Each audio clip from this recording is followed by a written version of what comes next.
तो हमारे प्यारे देशवासियों, क्या हालचाल।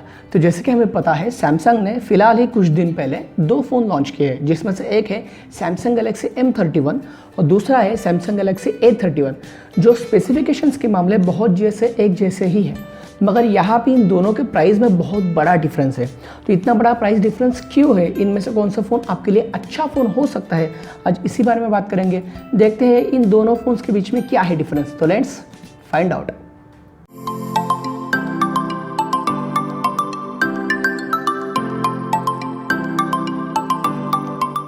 WhatsApp guys, welcome to Flipbip. मैं हूं आपका दोस्त चिन्मय।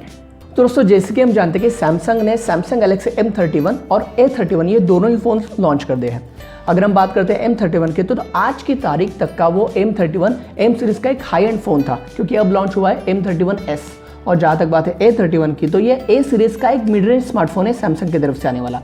और जहाँ तक बात है इन दोनों की स्पेसिफिकेशंस की, तो ये बहुत हद तक एक जैसे ही है। और जहाँ तक बात है प्राइस की, तो इन दोनों के प्राइस में बहुत बड़ा डिफरेंस है।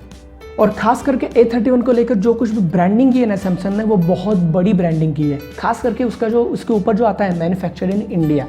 अगर मैं आपको बता दूं तो सैमसंग पिछले 2 या 3 सालों से कम जो अपने फ़ोन्स बना रहा है वो भारत में ही बना रहा है। मगर यहाँ पे फिर मैन्युफैक्चर इन इंडिया की इतनी ब्रांडिंग क्यों की है? सिंपल रीज़न है, क्योंकि यहाँ पे जो बॉयकॉट चाइना का जो सीन चल रहा था, उसको कैश करने के लिए ये सारा चल रहा था।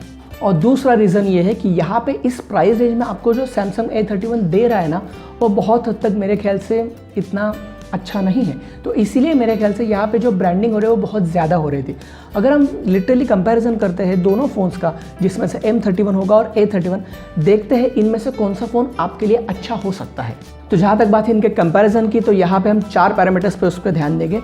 सबसे पहले होगा डिज़ाइन, उसके बाद परफॉर्मेंस की बात करेंगे, तीसरी बात होगी यहाँ पे कैमरा पे, और चौथी बात होगी यहाँ पे जो सारे जो फीचर्स है बाकी, उन सारों को मिला के उनकी खिचड़ी बना के आपके सामने पेश करेंगे। तो शुरुआत करेंगे डिज़ाइन से। तो यहाँ पे आपको दोनों ही फोन्स में सामने मिलता है एक 6.4 इंचेस का एक सुपर एमोलेड डिस्प्ले, जहाँ पे इन्फिनिटी यू डिस्प्ले का डिज़ाइन है, जिसको आप कह सकते हैं एक वाटर ड्रॉप नॉच।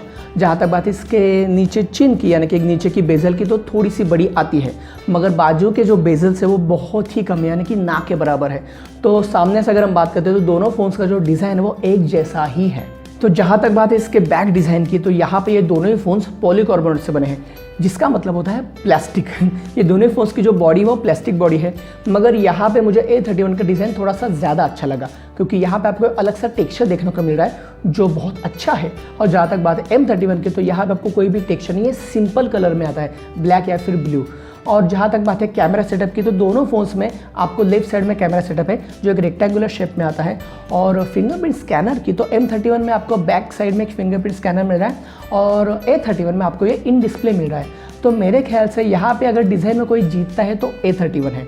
मगर आप ज़्यादातर अपने फ़ोन को अपने कवर के साथ यूज़ करते हैं, तो मेरे ख्याल से आपके लिए डिज़ाइन इतना ज़्यादा मैटर नहीं करेगा। तो यहाँ पे दूसरा पैरामीटर होगा परफॉर्मेंस, और जहाँ पे क्लियरली विनर आप कह सकते हैं सैमसंग गैलेक्सी M31 को, क्योंकि ये काम कर रहा है एक्जिनोस के 9611 प्रोसेसर पे। और जहाँ तक बात है सैमसंग गैलेक्सी A31 की, तो यहाँ पर आपको मिलता है हेलियो P65।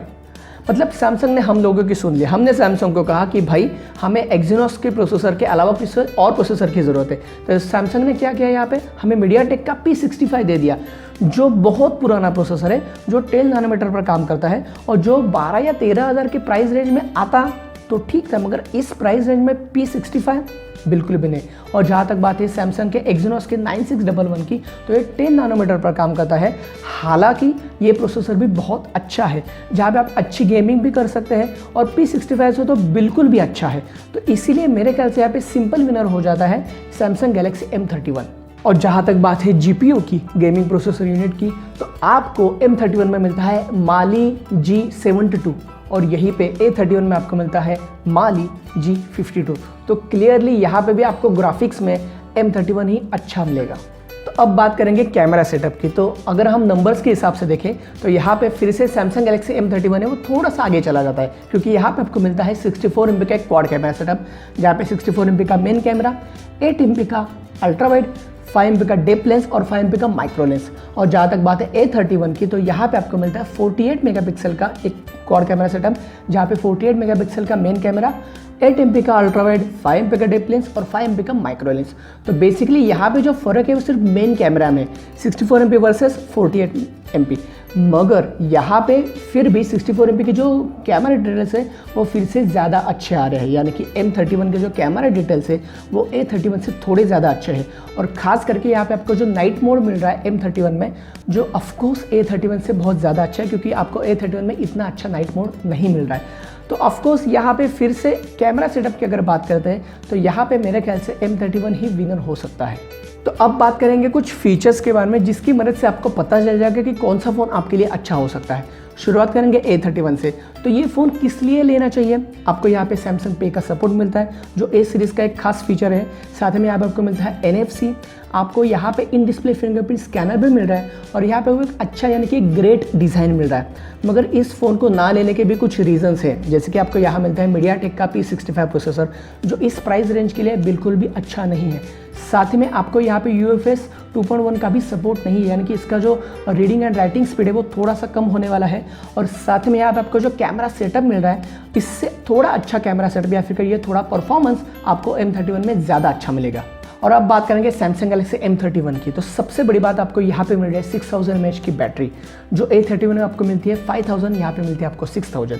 दूसरी बात, यहाँ पे आपको मिलता है 9611 प्रोसेसर एक्सिनोस का, जो हेलियो P65 से बहुत ज़्यादा अच्छा है। तीसरी बात, यहाँ पे आपको मिलता है 64 MP का क्वाड कैमरा सेटअप, जो फिर से 48 मेगापिक्सल के क्वाड कैमरा सेटअप से ज़्यादा बेटर काम करता है यहाँ पे। और चौथी बात, ये सारे जो फीचर्स हैं आपको बहुत कम प्राइस रेंज में मिल रहे हैं। और ये फ़ोन क्यों नहीं लेना चाहिए? सबसे पहली बात, आपको यहाँ पे सैमसंग पे का सपोर्ट नहीं मिलता M सीरीज़ में। दूसरी बात, आपको सैमसंग की जो नॉक्स सिक्योरिटी होती है वो भी आपको नहीं मिलती। और यहाँ पे जो डिज़ाइन है वो A31 से इतना अच्छा नहीं है। आपके लिए अगर डिज़ाइन और सिक्योरिटी और सैमसंग पे बहुत ज़्यादा मैटर करते हैं तो ऑफकोर्स आपको लेना चाहिए A31।